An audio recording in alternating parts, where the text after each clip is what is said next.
Sales में एक चीज को मैंने बहुत गहराई से महसूस किया है।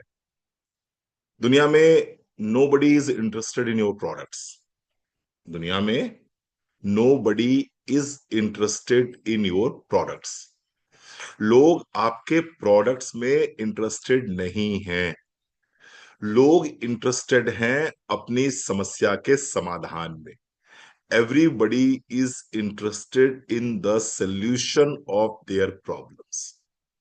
ठीक कर रहा हूं ब्रजभूषण भैया? Everybody is interested in the solution of their problems. Varsha ji, ठीक कह रहा हूं? समझ में मेरी बात आ रही है? किसी को इंटरेस्ट नहीं है। तो लोग चाहते हैं कि क्या आपके पास मेरी समस्या का समाधान है? और यदि आपके पास उनकी समस्या का समाधान है तो फिर आपको बेचना नहीं पड़ेगा। फिर प्रोडक्ट अपने आप बिक जाता है। बट अगर आपके पास में उनकी समस्या का समाधान नहीं है और आप चाहते हो कि सामने वाले आपके प्रोडक्ट्स को परचेज करे, तो निश्चित रूप से आपको पुश करना पड़ेगा, आपको धक्का देना पड़ेगा। ठीक बात है? एक्सेप्ट। तो प्रश्न ये उठता है कि हमारे पास क्या किसी व्यक्ति की समस्या का समाधान है? एग्जैक्टली है। एग्जैक्टली है। आज की तारीख में, मैं आज की बात करूं तो आज की तारीख में 40% लोग ऐसे हैं जिन्होंने जीवन में कभी ना कभी पाइल्स जैसी समस्या का सामना किया है। आज की तारीख में 40% लोग ऐसे हैं जिन्होंने जीवन में कभी ना कभी पाइल्स जैसी समस्या का सामना किया है। लेकिन लोग इस विषय पर चर्चा नहीं करते, यद्यपि इस विषय पे खर्चा अच्छा खासा करते हैं। कभी ऑनलाइन कुछ मंगवा लेते हैं, कभी टीवी पर कोई ऐड देख लिया, कभी कहीं से कुछ मंगवा लिया, कभी किसी ने कुछ बता दिया, वो मंगवा लिया, वो खा लिया। लेकिन इन जनरल लोग इस विषय पर चर्चा नहीं करते, कई बार संकोच की वजह से और कई बार शर्म की वजह से। कई बार झिझक की वजह से और कई बार शर्म की वजह से लोग इस विषय पे चर्चा नहीं करते, यद्यपि खर्चा अच्छा खासा कर लेते हैं। और धीरे धीरे धीरे धीरे होता क्या है, ये समस्या बढ़ती चली जाती है। पहले वो समस्या पाइल्स के रूप में रहती है, फिर उसके बाद धीरे धीरे धीरे धीरे फिर फिशर कन्वर्ट हो जाता है, और फिर धीरे धीरे फिस्टुला कन्वर्ट हो जाता है। और फिर ये समस्या इतनी जानलेवा हो जाती है, इतनी जानलेवा हो जाती है कि आदमी का जीना मुश्किल हो जाता है, आदमी का जीना दूभर हो जाता है। क्योंकि एक बार अगर फिस्टुला हो गया तो फिर जीवन बहुत कठिन हो जाता है। तो आज हम इसी विषय पे बात करने आए हैं, और इस गंभीर टॉपिक पे, इस सीरियस टॉपिक पे बहुत डीप में समझने आए हैं कि पाइल्स क्या होता है, फिशर क्या होता है, क्यों होता है, क्या ट्रीटमेंट है, क्या परहेज है। हम इसको बहुत गहराई से समझने आए हैं आज इस प्रोग्राम में। तो बने रहिएगा हमारे साथ, बहुत कुछ सीखने को मिलेगा, बहुत कुछ जानने को मिलेगा। और सोच कर देखिए, आपके पास में यदि दुनिया के 40% लोगों की समस्या का समाधान है तो आपका बिजनेस कहां है? कल्पना करके देखिए जरा, कि अगर आपके पास 40% लोगों की समस्या का समाधान है तो आपका बिजनेस का लेवल क्या होगा, आपका बिजनेस कहां पहुंचेगा। तो दोनों ही दृष्टिकोण से, लोगों की लाइफ में वैल्यू एडिशन के लिए, अपने ज्ञानवर्धन के लिए, और साथ ही साथ में अपने बिजनेस को बढ़ाने के लिए, अगर इस ट्रेनिंग में आप लास्ट तक बने रहे तो बहुत कुछ आप सीख कर जाएंगे, बहुत कुछ समझ कर आप जाएंगे। चलो, तो स्टार्ट करते हैं आज का अपना प्रेजेंटेशन रिगार्डिंग पाइल्स।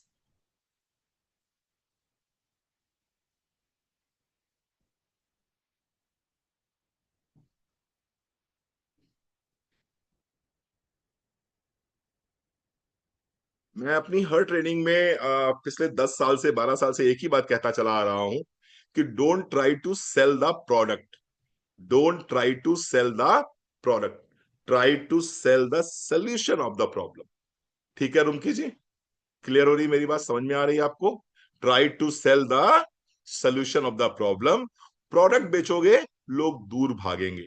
समस्या का समाधान बेचोगे, लोग चुंबक की तरह आपके पास खींचे चले आएंगे। जैसे कि आप लोग आए हो, हम आपको आपकी समस्या का समाधान दे रहे हैं, आप लोग आए हो ना प्रोग्राम में। ठीक है ना? बस इसी तरह से आइए, let's understand what is piles. Ravin ji, स्वागत है आपका। आपके लिए भी जरूरी है, आप बहुत अच्छे अच्छे कैंप्स करते हैं, तो नॉलेज का होना तो बहुत जरूरी है ना। जितना अच्छा नॉलेज होगा उतना अच्छा आप लोगों को एक्सप्लेन कर पाएंगे, जितना अच्छा आप एक्सप्लेन कर पाएंगे उतना ज्यादा कॉन्फिडेंस से लोग आपके पास में आने शुरू होंगे। बट स्पाइल्स, स्पाइल्स है क्या बेसिकली? आइए थोड़ी डेफिनेशन समझ लेते हैं, फिर इसको हम बाकायदा फिगर के माध्यम से समझेंगे। Piles, piles are swollen and enlarged veins. Piles are swollen and enlarged veins in the lower rectum or around the anus. In the lower rectum, lower rectum or around the anus. Around the anus. Similar to, similar to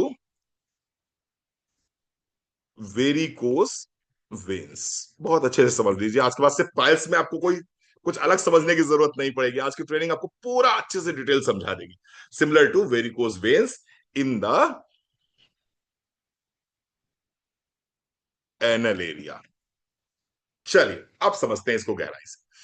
piles की definition क्या है? Piles are the swollen and enlarged veins in the lower rectum or around the anus similar to varicose veins in the anal area। आप में से कितने लोग जानते हैं वेरिकोस वेन्स को? वेरिकोस वेन्स किसे कहते हैं? वेरिकोस वेन्स किसे कहते हैं? मैक्सिमम लोग जानते होंगे वेरिकोस वेन्स किसे कहते हैं। आपके जो पैर होते हैं, पैरों में जो आपकी नीली नीली नसें उभर के एकदम आ जाती हैं, उसको आप वेरिकोस वेन्स बोलते हैं। बहुत बढ़िया, बहुत बढ़िया राजेंद्र, बहुत बढ़िया। ठीक है, उनको आप वेरिकोस वेन्स बोलते हैं। एग्जैक्टली वेरिकोस वेन्स की तरह ही आपके एनल एरिया में जब वेन्स आ जाती हैं, मैं थोड़ा सा इसको समझाने का प्रयास करूंगा। स्क्रीन दिख रही है उनकी जी, नीलेश भैया स्क्रीन दिख रही है? चलो, अब ये आपके जो डाइजेस्टिव ट्रैक्ट है उसका एंड पोर्शन है, इसको हम क्या बोलते हैं? इसको हम बोलते हैं lower portion of the rectum. Definition जो लिखवाई है उसमें क्या बोला है मैंने? कि आपके रेक्टम के लोअर रीजन में, यानी कि निचले हिस्से में वेरिकोज वेन्स की तरह जब वेरिकोज वेन्स जब बन जाती हैं तो उसको हम पाइल्स बोलते हैं। अब ये है आपका लोअर पोर्शन, एनएस एरिया, ये है आपका एनल एरिया। इस एनल एरिया में जो वेन्स हैं, जब वेन्स उभर जाती हैं, वेन्स उभर के आ जाती हैं बिल्कुल वेरिकोज वेन्स की तरह, तो उनको हम क्या बोलेंगे? पाइल्स बोलेंगे। swollen और enlarged veins located in lower rectum, सूजी हुई, बढ़ी हुई वेन्स आपके रेक्टम के एरिया में जब पाई जाएंगी तो उनको हम बोलेंगे कि ये क्या है? ये है पाइल्स, ये है पाइल्स। समझने का प्रयास कर रहे हैं? समझ भी रहे हैं आप लोग? चलो, कैसे समझाएं, थोड़ा सा आपको और अच्छे समझाने का प्रयास करेंगे। मेरे विषय में लोग कहते हैं कि रणवीर सर जब ट्रेनिंग लेते हैं तो रणवीर सर ऐसा मान के चलते हैं कि जो सामने बैठा हुआ है वो बिल्कुल छोटा बच्चा है और उसको कुछ भी नहीं आता, और बिल्कुल ऐसे पढ़ाते हैं जैसे छोटे छोटे बच्चों को पढ़ाया जाता है ना, बिल्कुल वैसे पढ़ाते हैं रणवीर सर। लेकिन शायद ये आपको समझ में आएगा, अच्छा लगेगा। ये हमारा एरिया है, एनएस एरिया है। ये हमारा एनएस एरिया। यहां पर वेन्स होंगी, बट नेचुरल बात है, हर जगह पर ब्लड सप्लाई है तो वेन्स होंगी। अब ये वेन्स जब सूज जाती हैं, ये ऐसे हो गई, ये ऐसे हो गई, सूजन आ गई वेन्स में।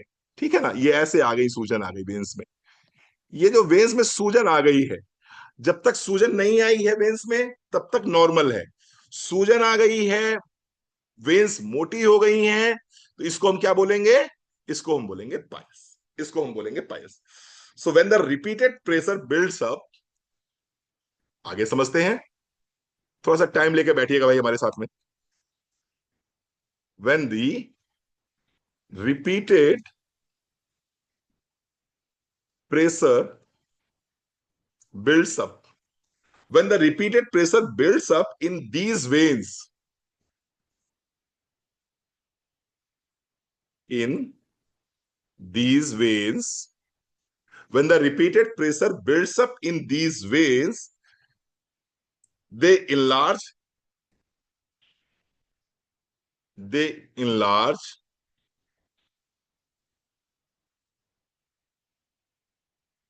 they enlarge and start producing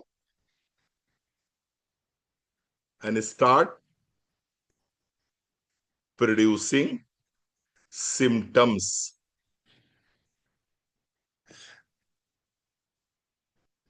They start producing symptoms. समझने का प्रयास कीजिए क्या हो रहा है यहां पर। ये कह रहे हैं कि जब लगातार प्रेशर बिल्ड्स होता है, जब लगातार इन वेन्स पर प्रेशर बिल्ड होगा, तो ये वेन्स क्या करेंगी, ये मोटी हो जाएंगी और सिम्टम्स पाइल्स के प्रोड्यूस होने स्टार्ट हो जाएंगे। अब मुझे आप ये बताइए कि ये प्रेशर स्टार्ट होगा क्यों? Why this pressure will start? Pressure कहां से आएगा? क्यों आएगा प्रेशर इस पे? क्यों प्रेशर आएगा इस पे? एग्जैक्टली exactly, बिल्कुल सही वीएम पाटिल जी, बिल्कुल सही बात आपने बोली है। ये प्रेशर तब होगा जब आपको कॉन्स्टिपेशन होगा, जब आप पॉट पर बैठे हुए हैं और पॉट पर बैठने के बाद में आप चाहते हैं डेफिकेट करना, लेकिन वो डेफिकेशन हो नहीं रहा है और आप क्या कर रहे हो, आप जोर मार रहे हो, आप प्रेशर क्रिएट कर रहे हो, तो क्या होगा, तो क्या होगा वहां पर वेन्स जो है वो क्या होगा, वेन्स फूलेंगी, वेन्स फूलेंगी, वेन्स पे दबाव बनेगा और उनका साइज बड़ा होगा, और इसी को हम क्या बोलेंगे, इसी को हम आगे चल के क्या बोलेंगे, पाइल्स बोलेंगे। इससे क्या समझ में आया पूरा, अगर आपको मैं समझाऊं तो इससे क्या समझ में आया आपको?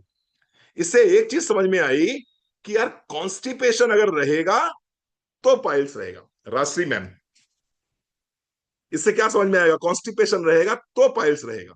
समझ में आ रही मेरी बात? अगर कॉन्स्टिपेशन नहीं रहेगा नीलेश तो पाइल्स नहीं रहेगा, जो कॉन्स्टिपेशन नहीं रहेगा तो प्रेशर नहीं रहेगा, प्रेशर नहीं रहेगा तो वेन्स नहीं फूलेंगी, जब वेन्स फूलेंगी नहीं, इलार्ज नहीं होंगी, स्वेलन नहीं होंगी, तो पाइल्स नहीं होगा। पहली चीज constipation.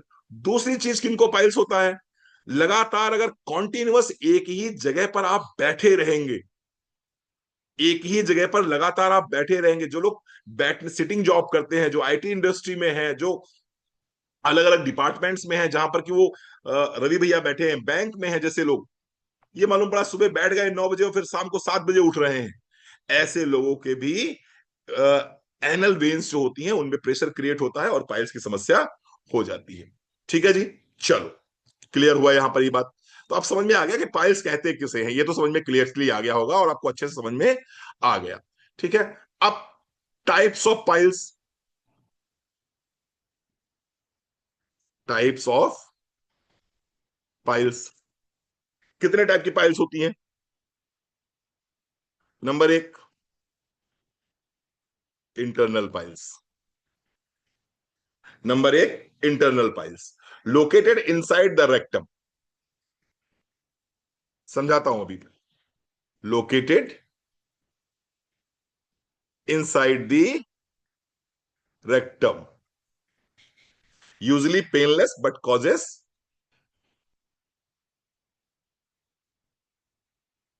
Usually painless but causes bleeding.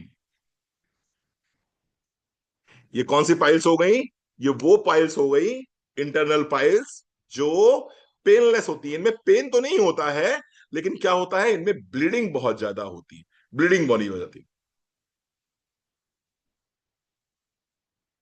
May come out, और ब्लड कब आएगा ये, may come out during stool and go back inside, sorry, may come out during stool.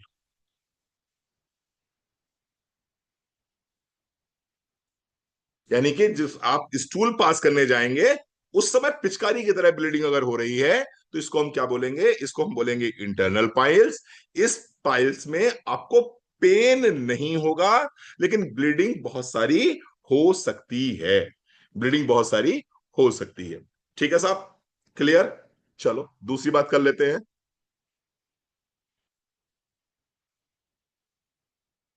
External piles. External piles present outside the NS. Present outside the NS. ये क्या होगा? NS के बाहर की तरफ होगी, तो उसको क्या बोलेंगे हम? External piles present outside the NS. क्या क्या होगा इसमें? सिम्टम्स क्या होंगे?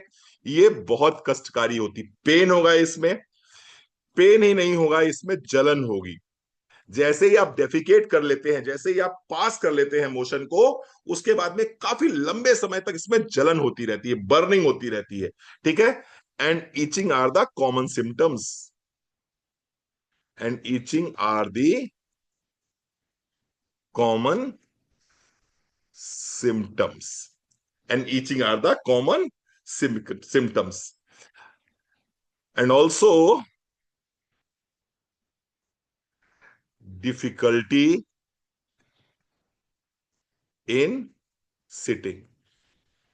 बैठने में दर्द होता है, बैठने में पेन होगा। तो ये हो गई हमारी एक्सटर्नल पाइल्स। तो एक हो गई इंटरनल पाइल्स, दूसरी हो गई एक्सटर्नल पाइल्स। थोड़ा सा यूपी के अगर आसपास के लोग हों, यहाँ पर थोड़ा सा हिंदी भाषी लोग अगर हों, तो वो समझ पाएंगे। इसको हम लोग बोलते हैं, स्क्रीनशॉट ले लेंगे तो अच्छा रहेगा। इसको हम क्या बोलते हैं? इसको हम हिंदी भाषी राज्यों में बोलते हैं खूनी बवासीर, बादी बवासीर। एक होती है खूनी बवासीर, जिसको हमने बोला इंटरनल पाइल्स, और दूसरी कौन सी हो गई? बादी बवासीर, जिसको हम बोलते हैं external piles. Internal piles painless होती है, लेकिन ब्लीडिंग उसमें बहुत ज्यादा होती है। एक्सटर्नल पाइल्स में पेन होता है, बर्निंग होती है, ईचिंग होती है, बैठने में समस्या होती है, स्वेलिंग महसूस कर सकते हैं। अगर आप हाथ लगा के चेक करेंगे तो वहां पर क्या होगा? वहां पर सूजन महसूस होगी आपको, वहां पर सूजन महसूस होगी। लेकिन लेकिन वहां पर क्या होगा? वहां पर ब्लड नहीं होगा, ब्लीडिंग वहां पर नहीं होगी। थोड़ा सा मैं समझाने का प्रयास करूंगा आपको, थोड़ा देख लेंगे तो समझ में आ जाएगा आपको अच्छे से।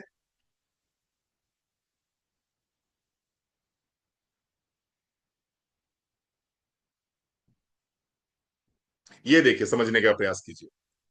क्या समझ में आ रहा है आपको? ये जो पाइल्स है, ये जो नीचे जहां मेरा कर्सर दिखाई पड़ रहा है आपको, जहां रेड डॉट दिखाई पड़ रहा है, ये कौन सा पाइल हुआ? ये पाइल्स हुआ एक्सटर्नल पाइल्स। External piles. और ये कौन सा पाइल हुआ अंदर वाला? ये इंटरनल पाइल्स हो गया। आ रही है बात समझ में मेरी? किसको किसको समझ में आ रही है? थोड़ा सा मुझे अपना चेहरा दिखा दीजिए, मैं आपसे पूछ लूं। ज्योति कोमल जी, क्लियर हो रहा है? जहां पर ये देखिए, ये बिल्कुल बाहर जो एरिया दिखाई पड़ रहा है, बिल्कुल रेड डॉट दिखाई पड़ रहा है, जहां पर अगर आप क्लीन करने जाएंगे एनएस एरिया को, तो हाथ में आप महसूस कर सकते हैं उस जगह पर कुमुद जप्ता। क्लियर हो रही मेरी बात? आप महसूस कर पाएंगे कि इस जगह पर हल्का सा मस्सा टाइप का है। ये कौन सा कहलाएगा? ये कहलाएगा एक्सटर्नल पाइल्स। यहां पर पेन होगा, जलन होगी, खुजली होगी, बैठने में तकलीफ होगी, इसको बोलेंगे एक्सटर्नल पाइल्स। लेकिन एक ये अंदर थोड़ी जाएंगे आप, मतलब तेरे आसपास 1.5 इंच 2 इंच अंदर चले जाएंगे, और वहां पर मस्सा अगर निकला है, और इस मस्से से ब्लीडिंग बहुत ज्यादा हो रही है, लेकिन दर्द कुछ भी नहीं हो रहा। जब भी आप स्टूल पास करने के लिए बैठते हो तो क्या होता है? ब्लीडिंग बहुत ज्यादा होती है, तो इसको क्या बोलेंगे? Internal piles. तो खूनी बवासीर, और दूसरी कौन सी हो गई? बादी बवासीर। ठीक है साहब, चलो बहुत बढ़िया, बहुत बढ़िया। मेन कॉज क्या है? रूट कॉज पे आ जाएंगे। रूट कॉज क्या है इसके, समझने का प्रयास करते हैं कि ये हुआ क्यों, इस बीमारी का समाज, ये बीमारी हुई क्यों, और फिर हम बात करेंगे इसके सोल्यूशन की। तो रूट कॉज क्या है?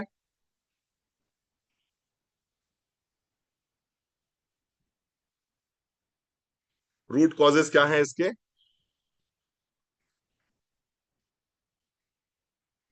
Pressure plus constipation.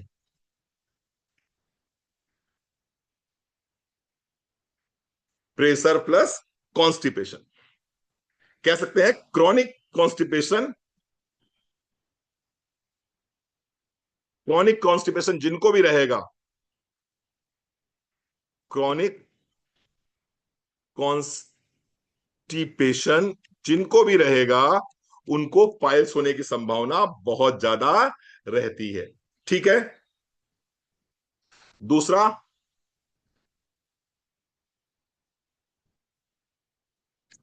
जो लोग straining straining during bowel movement, during bowel movement, straining समझते हो आप? स्ट्रेनिंग का मतलब होता है जोर लगाना। एक तो उनको संभावना बहुत ज्यादा है जिनको क्रॉनिक कॉन्स्टिपेशन रहता है। एक कुछ लोग ऐसे होते हैं जो जब मल पास त्याग करते हैं, जब डेफिकेट करते हैं, तो उस समय क्या करते हैं, वो बहुत ज्यादा प्रेशर देते हैं, बहुत ज्यादा जोर लगाते हैं। तो प्रेशर जब बनता है तो उसकी वजह से भी इस तरह की प्रॉब्लम्स हो सकती हैं। तीसरा है तीसरा है तीसरा है प्रोलॉन्ग सिटिंग।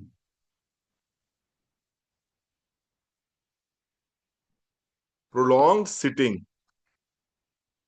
जो लोग लगातार एक ही जगह पर लंबे समय तक बैठे रहते हैं, ऐसे लोगों को भी इस तरह की समस्या हो सकती है। Office work, driving, mobile use in the toilet. आजकल कितने लोग यहां पर ऐसे हैं जो कि मोबाइल टॉयलेट में लेके जाते हैं?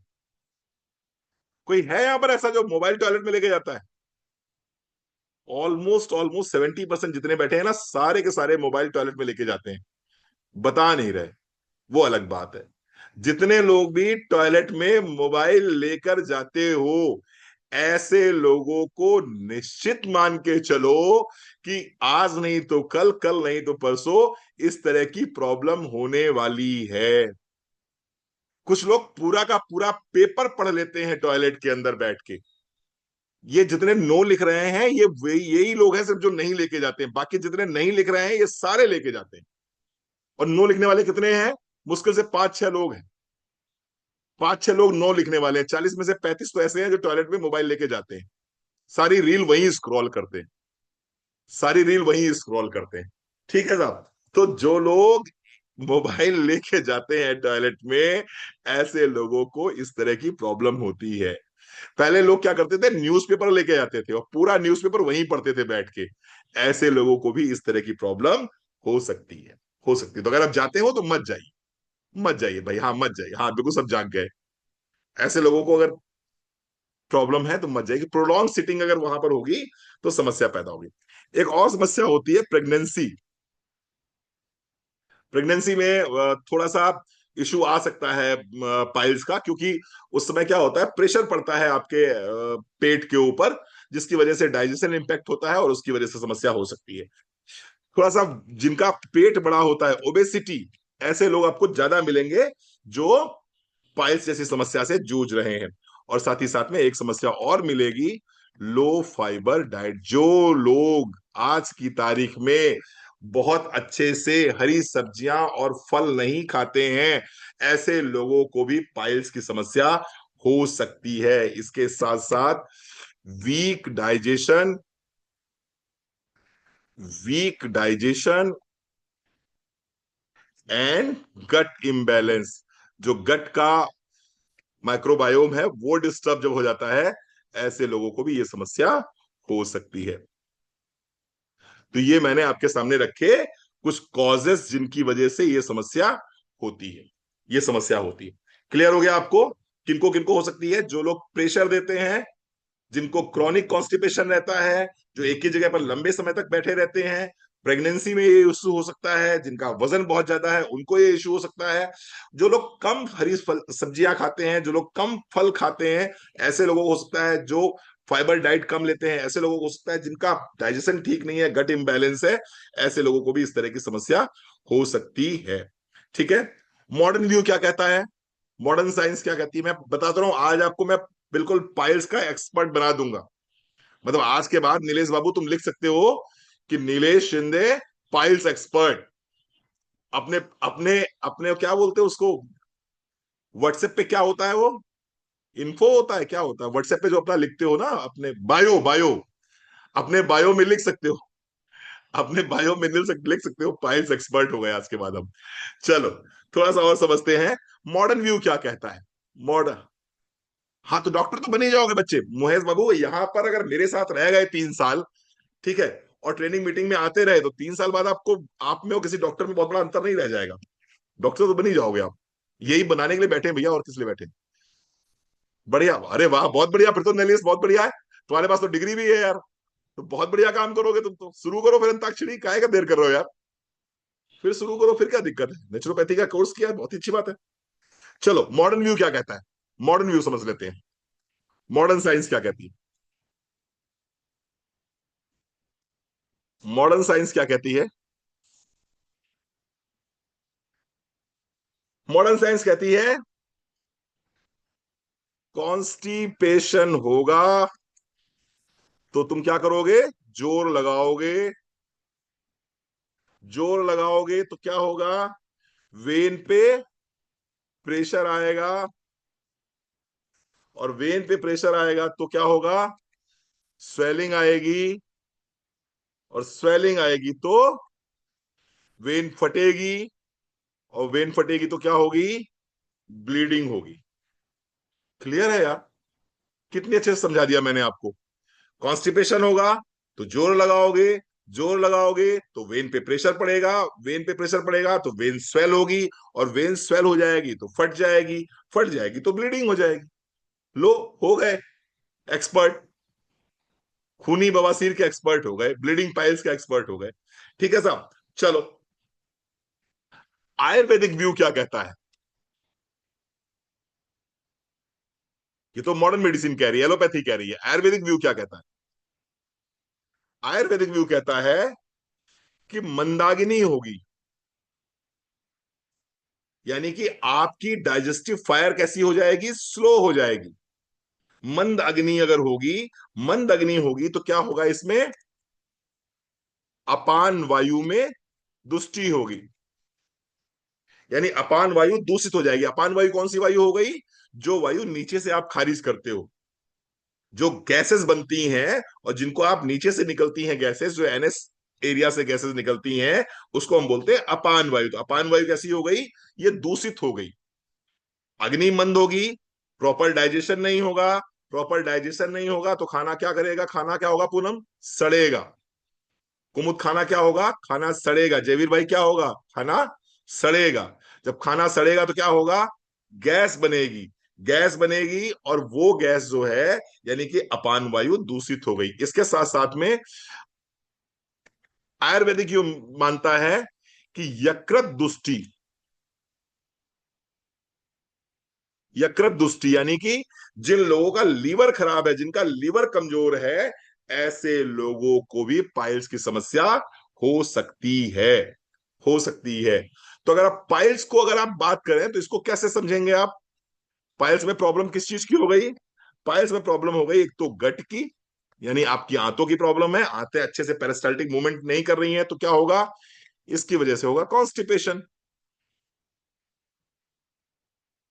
इसकी वजह से होगा कॉन्स्टिपेशन। ये हो गया कॉन्स्टिपेशन। इसके अलावा दूसरा क्या होगा इसके अंदर, वेन डिजीज। तो एक तो हो गई प्रॉब्लम कॉन्स्टिपेशन की, दूसरी प्रॉब्लम हो गई आपकी नसों की, वेन्स की प्रॉब्लम हो गई, और तीसरी प्रॉब्लम इसमें जो है वो है यकृत की। यकृत यानी कि इसको आप क्या बोलोगे, इसको आप लिख लीजिए लीवर। समझ में आ रही है मेरी बातें, कुछ पल्ले पड़ रही हैं आपको, ये समझ में आ रहा है कि बीमारी क्या हुई और बीमारी का कारण क्या हो गया। इतना समझ में आ गया नीलेश, कुमुद इतना समझ में आ गया कि पाइल्स की प्रॉब्लम क्या है और पाइल्स की प्रॉब्लम का कारण क्या है। कारण क्या क्या है, कॉन्स्टिपेशन, वेन डिजीज और यकृत, लीवर। इससे एक चीज और क्लियर हो गई कि अगर ये तीनों चीजें ठीक कर दी जाएं, अगर ये तीनों चीजें ठीक कर ली जाएं तो क्या हो जाएगा, समस्या का समाधान मिल जाएगा, समस्या का समाधान मिल जाएगा। ठीक है साहब। चलो, चलो आइए समझते हैं, आइए समझते हैं। तो हमें करना क्या होगा, व्हाट टू डू। हमारा लक्ष्य क्या है, हमारा उद्देश्य क्या है, हमारा पर्पस क्या है पाइल्स की प्रॉब्लम में। हमारा थेरापेटिक गोल्स क्या है?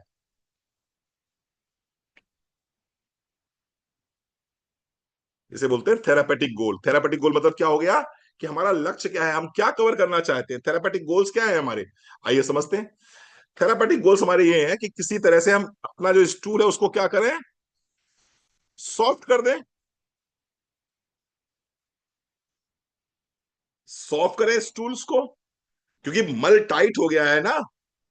मल बिल्कुल पत्थर की तरह टाइट हो गया है, जिसकी वजह से कॉन्स्टिपेशन हो रहा है।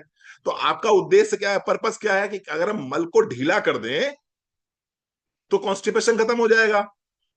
ठीक है। अगर ब्लीडिंग हो रही है तो क्या उद्देश्य है, स्टॉप ब्लीडिंग।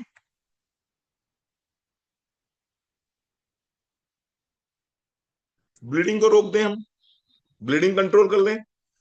तीसरा क्या है, इसमें मस्से बन जाते हैं, श्रिंक मास, मस्से बन जाते हैं। तो अगर मस्सों को हम श्रिंक कर दें यानी सिकोड़ दें, मस्सों को सुखा दें हम, तो हमारा काम काफी आसान हो जाएगा, तो सामने वाले को रिलीफ मिल जाएगा।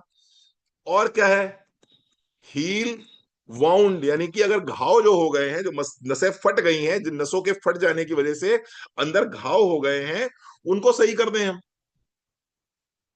और क्या हमारा थेरापेटिक गोल, और हमारा है थेरापेटिक गोल कि हम डाइजेशन को सही कर लें, हम डाइजेशन को ठीक कर लें। अगर ये सब कुछ हम करने में कामयाब हो गए तो निश्चित रूप से हमें बहुत सारा राहत मिल जाएगी, हमारी समस्या का समाधान हमको मिल जाएगा। क्लियर हो रहा है निर्मला जी, मेरी बात समझ में आ रही है? प्रॉब्लम क्या है, कॉन्स्टिपेशन, वेन्स की प्रॉब्लम है, और साथ ही साथ में हमारा लीवर अगर वीक है तो ये इस तरह की प्रॉब्लम होती है, पाइल्स की प्रॉब्लम होगी। सही क्या करना है, हम मल को सॉफ्ट कर दें, ब्लीडिंग अगर हो रही है ब्लीडिंग को स्टॉप कर लें, जो मस्से बन गए हैं उनको सुखा दें, जो घाव बन गया है उसको कंट्रोल कर लें, और डाइजेशन अच्छा कर लें, तो प्रॉब्लम होगी ही नहीं। तो इन समस्याओं के समाधान के लिए हम आपको क्या बताने जा रहे हैं, आइए वो समझते हैं। To solve these problems, to solve these problems, these problems, we have one of the hot selling product of Darjuvenine is Pilotap. Pilotap। इन सारी समस्याओं का समाधान हम आपको एक प्रोडक्ट के माध्यम से दे रहे हैं, जिसका नाम है पाइलोटैप। पाइलोटैप। इसके साथ साथ में प्लस ऑल ग्रीन पाउडर और फाइबर कॉम्प्लेक्स।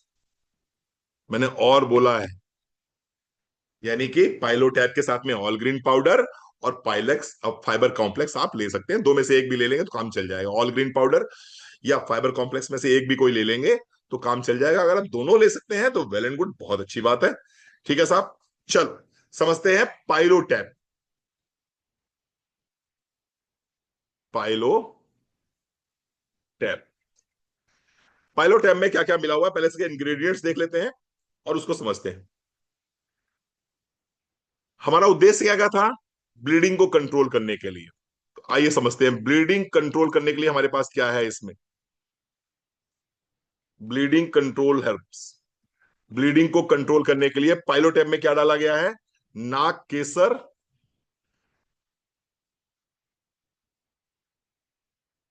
एंड दारू हल्दी।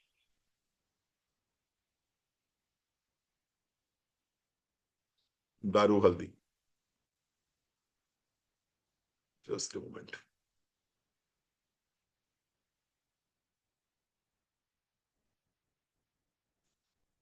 दारू हल्दी, नाक केसर एंड दारू हल्दी, इसके अंदर दो कंटेंट डाले गए हैं। इसका काम क्या है, इसका काम है ब्लीडिंग को कंट्रोल करना। तो दो प्रोडक्ट है इसके अंदर, नाग केसर और दारू हल्दी। अब जब आप किसी से पायल्स की बात करते हैं, क्यों पढ़ाया जा रहा है ये सब कुछ, और इतना डीप में क्यों पढ़ाया जा रहा है? इतना डीप में इसलिए पढ़ाया जा रहा है कि लोग उसी की सुनते हैं जिस व्यक्ति के पास में आपसे अधिक नॉलेज होता है। निर्मला जी, जब किसी को आप पाइलो टैब देंगे और आप उससे कहेंगे कि इसके अंदर हमने ब्लीडिंग को कंट्रोल करने वाले हर्ब्स डाले हुए हैं, नाग केसर और दारू हल्दी, ये दोनों प्रोडक्ट आपकी ब्लीडिंग को कंट्रोल करने के काम में आएंगे, तो सामने वाले को लगता है निर्मला जी सिर्फ सामान नहीं बेच रही हैं, निर्मला जी सिर्फ दवाइयां नहीं बेचना चाहती हैं, निर्मला जी को ज्ञान है। लोग किसकी सुनते हैं? लोग उसकी सुनते हैं जिसके पास उससे ज्यादा ज्ञान होता है। अब आप कॉन्फिडेंस से बात करोगे, अब आप विश्वास से बात करोगे कि हमारे पास जो प्रोडक्ट है उसमें दम है। अभी तक कैसे बात कर रहे थे? रणवीर सर ने बताया है पाइलो टैप देनी है, इसलिए पाइलो टैप देनी। ठीक है जयवीर साहब, चल आगे बढ़ते हैं। दूसरा, हमें वेन्स की स्वेलिंग कंट्रोल करनी थी। वेन्स की स्वेलिंग कंट्रोल करनी थी तो हमें क्या चाहिए इसके लिए? Anti swelling herbs. Anti swelling herbs चाहिए थी जो वेन्स की सूजन को कम करे। वेन्स में सूजन आ गई तभी तो आप पाइल्स की प्रॉब्लम होती है। तो उसके लिए क्या क्या मिला इसमें? उसके लिए मिला है यहां पर गूगल, नीम और कुकंदर।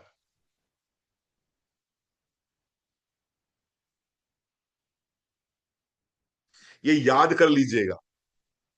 वेन्स की स्वेलिंग के लिए क्या मिला है रुनकी जी इसके अंदर? वर्षा बरोच जी, क्या मिला है इसके अंदर? गूगल, नीम और कुकंदर। छछूंदर सुना है? अच्छा चलो चलो, कैसे याद रहेगा वो? सर याद ही नहीं रहता। कुकंदर कैसे याद रहेगा? हम बताएं आपको कैसे याद रहेगा। धुरंधर याद रहेगा, धुरंधर। अभी पिक्चर आई थी ना धुरंधर, नाम सुना था नहीं सुना था धुरंधर का? तो धुरंधर याद रहेगी तो धुरंधर के साथ में क्या याद रखना? कुकंदर। कुकंदर, इस प्रोडक्ट के अंदर कुकंदर मिला हुआ है। कुकंदर मान लो आप भूल गए, आपको याद नहीं रहा कुकंदर, तो छछुंदर भी बोल देंगे तो चल जाएगा, सामने वाले को क्या पता है इसके अंदर क्या है। लेकिन याद रखने का प्रयास करिए ईमानदारी से, है ना, लेकिन बताइए जरूर उसको। सामने वाले को यह पता होना चाहिए कि आपको कॉन्फिडेंस है, आपको ज्ञान है, आपको नॉलेज है। तो नीम मिला है, गूगल मिला है और कुकंदर मिला है, जिसकी वजह से क्या होगा? वेन्स की स्वेलिंग कंट्रोल में आ जाएगी। जब वेन्स की स्वेलिंग कंट्रोल में आ जाएगी तो अपने आप पाइल्स में आराम मिल जाएगा। इससे क्या होगा? इससे क्या होगा? जो मस्सा है ना, मस्सा, मस्सा है, वो मस्सा जो है वो श्रिंक कर जाएगा। लोग कहते हैं ना मस्से निकल आए हैं, आपने सुना है पाइल्स वालों को कहते हैं मस्से निकल आए हैं। कुकंदर क्या होता है? कुकंदर भैया एक तरह की हर्ब होती है, एक आयुर्वेदिक औषधि होती है। ठीक है,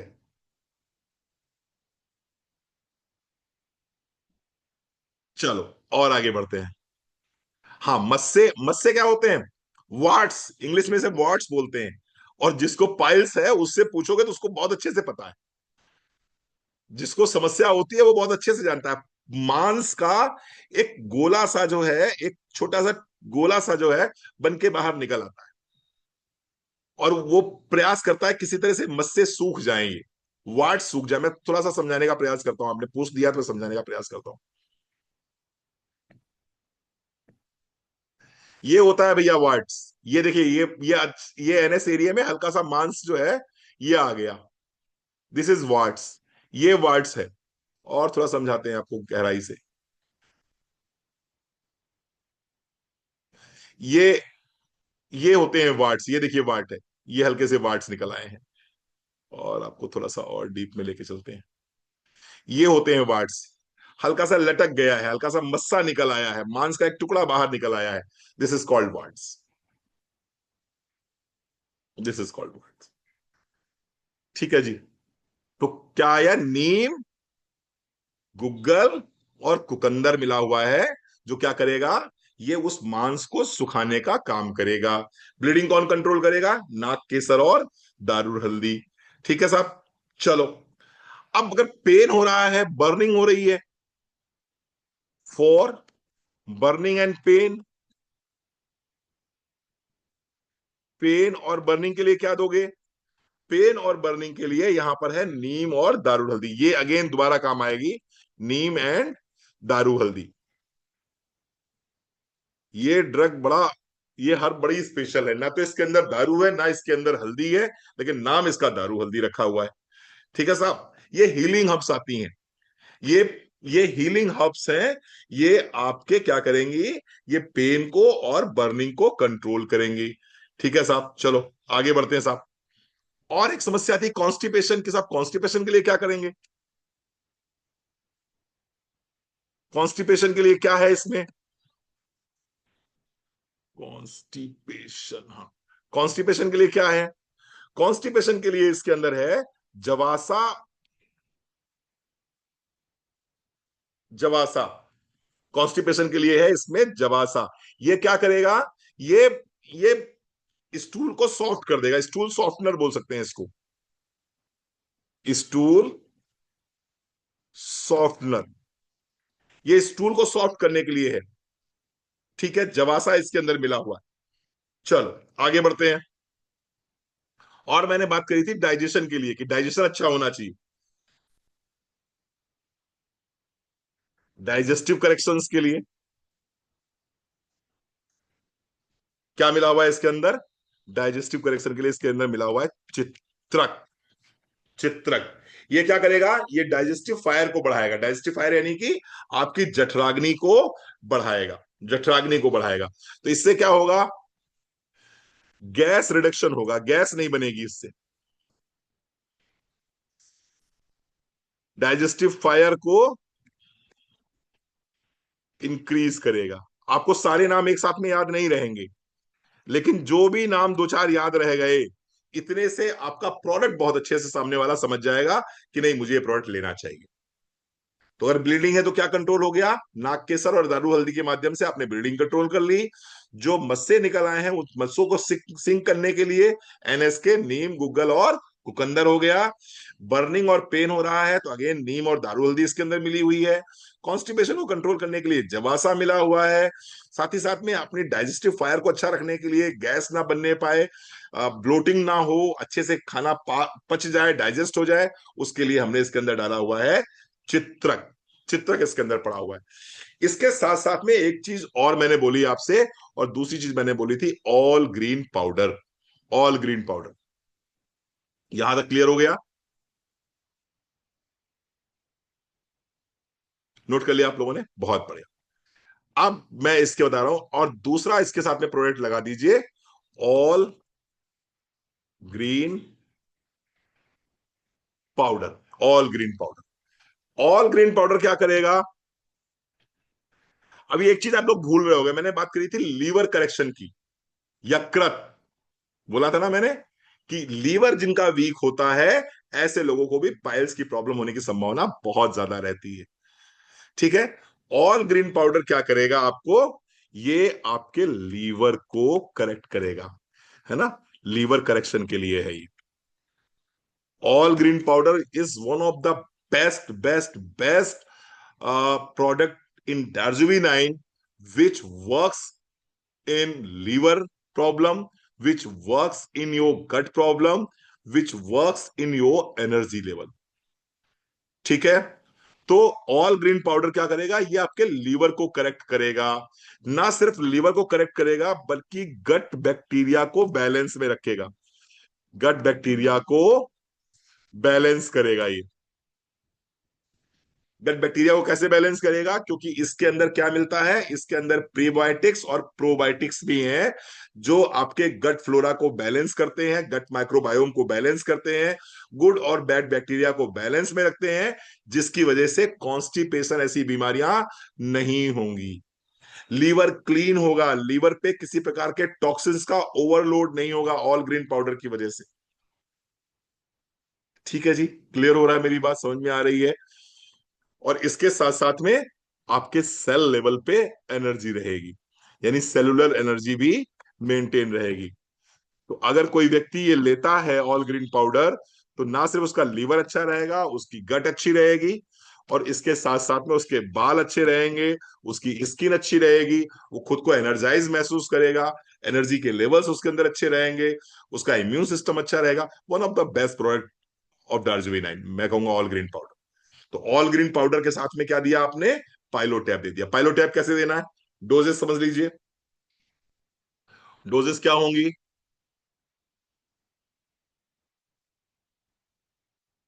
डोजेस क्या होंगी? पाइलोटैब,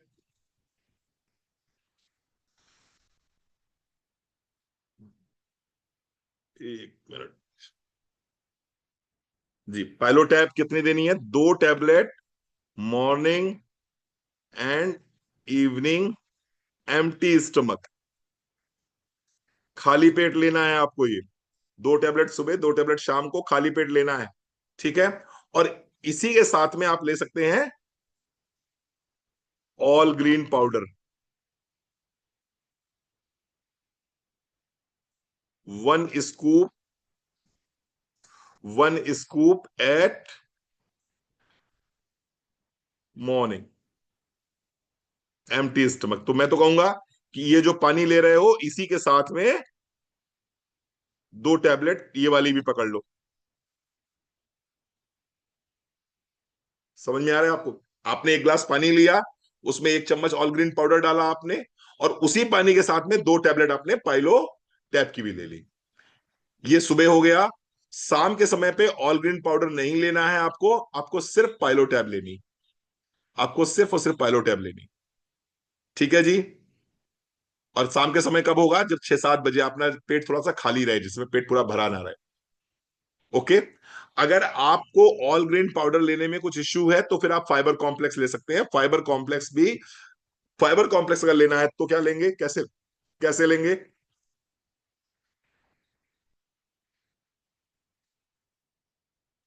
फाइबर कॉम्प्लेक्स कैसे लेंगे? ये 1 scoop at bedtime with lukewarm water, with lukewarm water,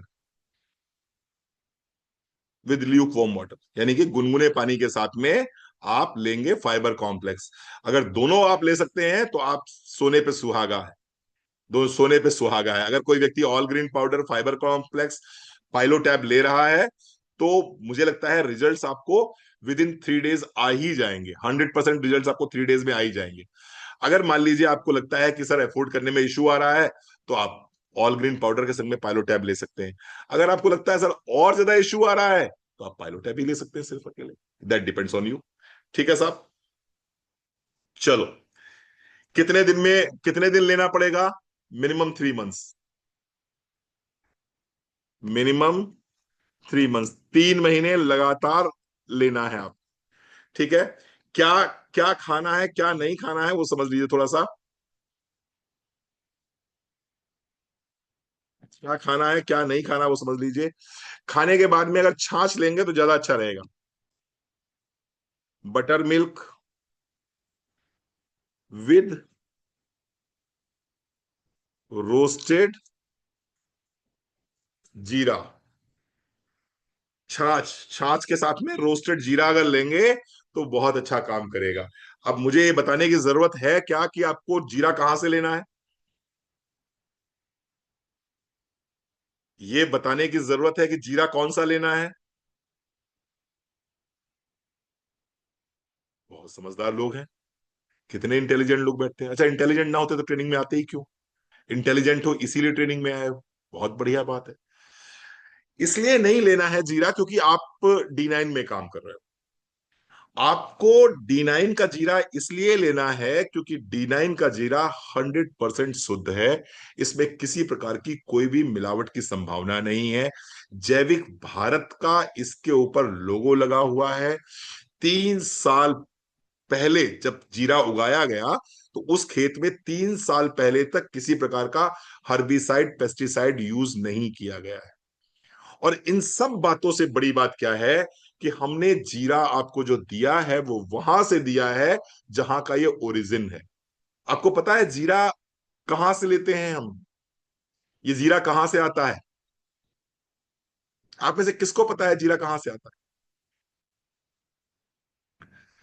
Gujarat का जो जो सौराष्ट्र क्षेत्र है, गुजरात का जो सौराष्ट्र क्षेत्र है, आप लोग यहां से कुछ लोग बैठे होंगे सौराष्ट्र से, गुजरात से, जो गुजरात का सौराष्ट्र क्षेत्र है, उस सौराष्ट्र में सबसे अच्छी खेती होती है जीरा की। क्योंकि सौराष्ट्र की भूमि जो है, वो जीरे के लिए जिस तरह के मिनरल्स की, जिस तरह के विटामिन की जरूरत होती है, वो सौराष्ट्र की भूमि वो सब कुछ देने के लिए तैयार है। वो भूमि इस तरह से बनी हुई है। इसलिए हमने जो जीरा प्रयोग किया है, हमने गुजरात के सौराष्ट्र का जीरा या फिर राजस्थान का जीरा प्रयोग किया है, क्योंकि राजस्थान और गुजरात दो स्टेट ऐसे हैं जहां की भूमि जीरे के लिए सबसे अच्छी है। समझने का प्रयास कीजिए, ऐसे ही कोई व्यक्ति नहीं दार्जिलिंग ज्वाइन कर लेता है। ऐसे ही कोई व्यक्ति एवं ही नहीं, किसी ने कह दिया कि दार्जिलिंग ज्वाइन कर लो और हमने दार्जिलिंग ज्वाइन कर लिया।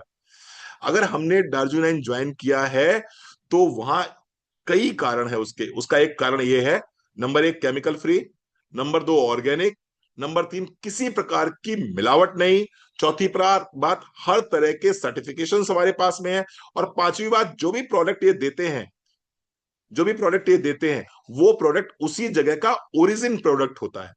और जो जहां का ओरिजिन प्रोडक्ट होता है उसकी शुद्धता की बात ही अलग होती है, उसकी क्वालिटी की बात ही अलग होती है। तो कौन सा जीरा यूज करना है? अगेन बात खत्म हो गई, D9 का जीरा हमें यूज करना है। ठीक है, इसके साथ साथ और क्या करना है आप? इसके साथ साथ में जितना ज्यादा ग्रीन लीफी वेजिटेबल्स खाएंगे, उतना ज्यादा इस बात की संभावना नहीं रहेगी। जितना ज्यादा ग्रीन लीफी वेजिटेबल्स खाएंगे, जितना ज्यादा ग्रीन लीफी वेजिटेबल्स खाएंगे, उतना ज्यादा इस बात की संभावना नहीं रहेगी। ठीक है, तो ग्रीन लीफी वेजिटेबल्स आपको ज्यादा से ज्यादा लेनी है। ठीक है, इसके अलावा आपको फ्रूट्स लेने हैं। और फ्रूट्स कौन से लेने हैं? Fruits with skin. Fruits with skin यानी कि छिलके के साथ में अगर फ्रूट्स खाएंगे तो वो फ्रूट्स आपको ज्यादा अच्छा काम करेंगे। Fruits with skin.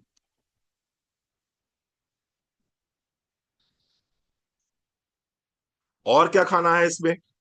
और आपको लेना है इसके अंदर, चलो बहुत बढ़िया, एक मिनट एक मिनट, हाँ जी, और मोमोज लेने हैं इसके, है ना? मोमोज खाने से फायदा मिलेगा? नहीं मिलेगा पूनम फायदा, है? अच्छा, बहुत समझदार लोग हैं, कह रहे मोमोज नहीं खाने हैं। तो चलो अच्छा, मोमोज नहीं खाते, मोमोज नहीं खाने हैं, है ना? एक्सेस टी नहीं लेनी है। बहुत ज्यादा जो दिन भर चाय पीते हैं, पाइल्स के पेशेंट को बहुत ज्यादा चाय नहीं लेनी चाहिए। स्पाइसी फूड खाएंगे तो क्या होगा?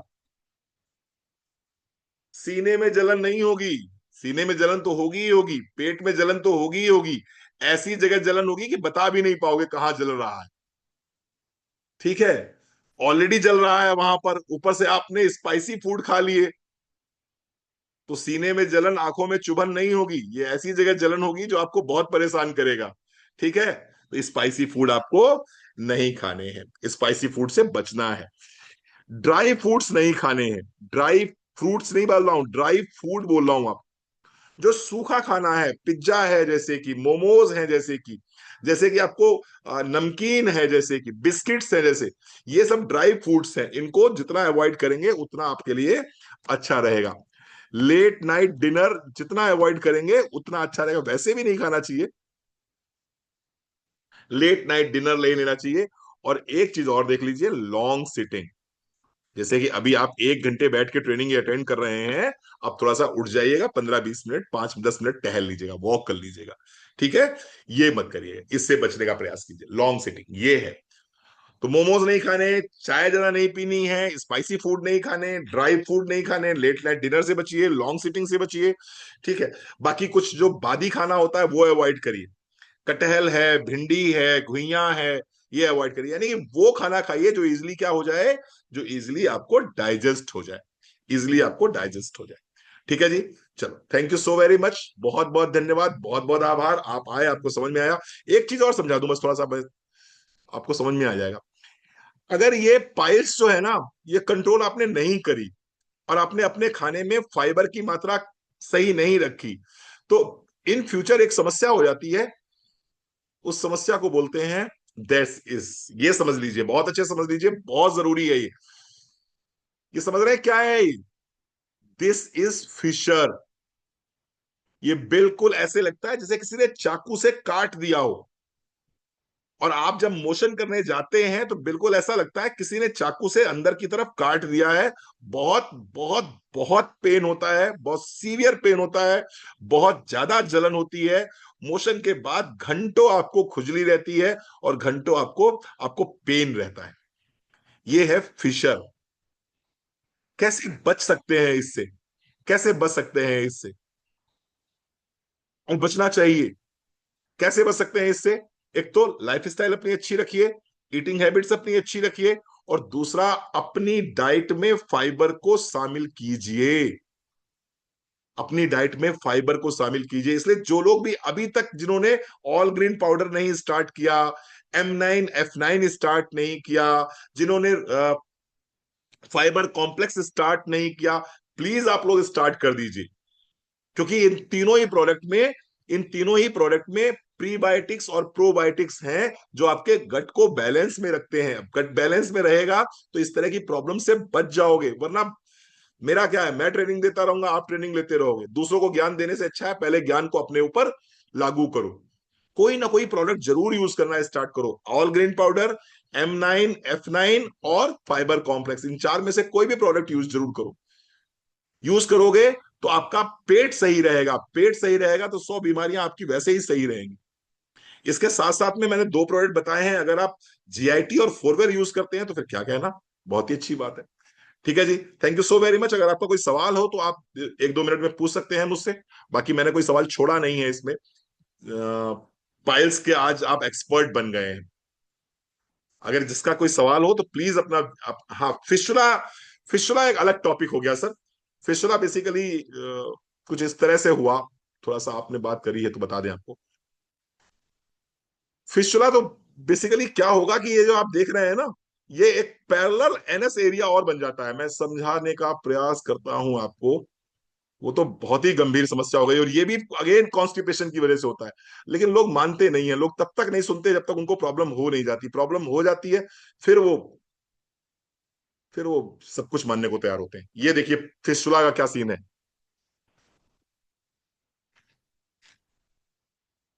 ये आपका आपका NS एरिया हो गया। ये आपका फिस्टुला का मतलब हो गया कि यहां कहीं से एक पैरेलल NS एरिया बन जाए, यहां से कहीं से एक यहां पर छेद हुआ, और यहां से गंदगी पास होना शुरू हो गई। ये मतलब कह सकते हो आपके पास क्या हो गए, दो NS हो गए। एक तो वो NS हो गया जिससे आप डेफिकेट कर रहे हो, और और पूनम क्या हुआ, एक जो है बड़ी आंत में एक जगह से छेद बना, और यहां से रिसाव शुरू हुआ, गंदगी आना यहां से शुरू हो गई। यानी NS के बगल में एक और NS बन गया, और यहां से पहले हल्की सी फुंसी हुई, और फुंसी के बाद में यहां से गंदगी आना शुरू हो गई। यहां से गंदगी आना शुरू हो गई। अब सोचिए, एक ये NS एरिया है, यहां से आ रहा है, एक यहां से आ रहा है। अरे भगवान ना करे किसी को भी हो, भगवान ना करे किसी ने बड़े पूर्व जन्म में पाप किए हो, उसको समझ लो ये प्रॉब्लम होती। कैसे बच सकते हो? मैं बार बार कह रहा हूं, all green powder, fibre complex, M9 या F9 अपने डोज में लेना शुरू कर दो। आज सुधर जाओगे, अच्छी बात है। नहीं सुधरोगे, डॉक्टर्स बहुत पैसे लेते हैं। और फिस्टुला में मैंने लोगों को 30-30 40-40 साल तड़पते हुए देखा है। क्लियर हो रही मेरी बात? समझ में आ रही मेरी बात? समझ में आ रही है तो बहुत अच्छी बात है। चलिए, thank you so very much. आप आए, आपने इतना समय दिया, बहुत बहुत आभार, बहुत बहुत धन्यवाद। देखिए, किसी का पर्सनल सवाल है तो मेरा नंबर लेके मुझे व्हाट्सएप पे कांटेक्ट कर लीजिएगा, है ना। पर्सनल मैं इतनी तेज से पढ़ भी नहीं पाऊंगा, इतनी अच्छे से समझा भी नहीं पाऊंगा मैं। Thank you so very much. और देखिए, अगर इस तरह की ट्रेनिंग्स में आपकी अगर संख्या कम रही, कौन सी दवा दी है आपने? एक एक मैं एक चीज और भूल गया बताना, मैं बता दूं आपको। पाइल्स के लोगों के लिए, अगर किसी को पाइल्स है तो एक ऑयल आता है, जात्यादि तेल, जात्यादि ऑयल। ये किसी भी आयुर्वेदिक स्टोर से ले लीजिएगा, किसी भी आयुर्वेदिक स्टोर से ले लीजिए। और जिस किसी को भी पाइल्स की समस्या हो, इसको हल्का सा लगाते रहे, मस्सों में लगाते रहे, उस जगह पे लगाते रहे, एनएस एरिया में लगाते रहे, इससे भी बहुत जल्दी आराम मिल जाता है। पाइल्स में इसमें भी बहुत जल्दी आराम मिल जाता है। जात्यादि तेल ये भी ले सकते हैं, किसी आयुर्वेदिक स्टोर से ले सकते हैं। ठीक है जी। चलो, thank you so very much.